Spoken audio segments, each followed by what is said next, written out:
देखो तू पक्षी कूल को किमिपति पड़ी देखो तू महाराज पक्षी कूल को किमिपति पड़ी पक्षी कूल आभार को आकर्षण से आसुଛନ୍ତି भावत्री अति शीघ्र बुझी आस पक्षी कूल को किमिपति पड़ी यथा क्या महाराज यथा क्या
नमस्कार नमस्कार नमस्कार राजा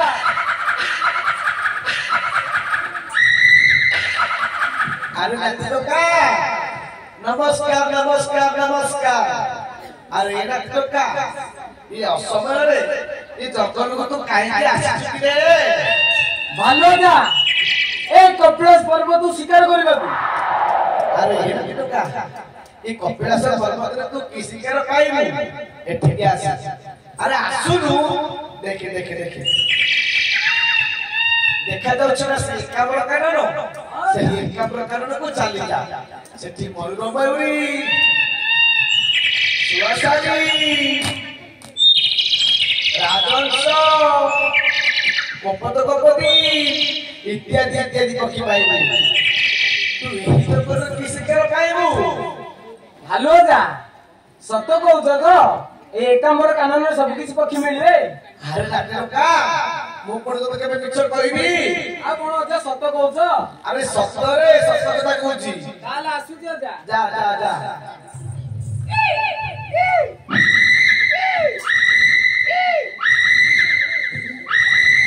रह रे लाटे कोका तो ते एनी दिन काने देली रे तू ओका दउथि मु कोन जाउथि ये भागोजा कथा सब दिन पे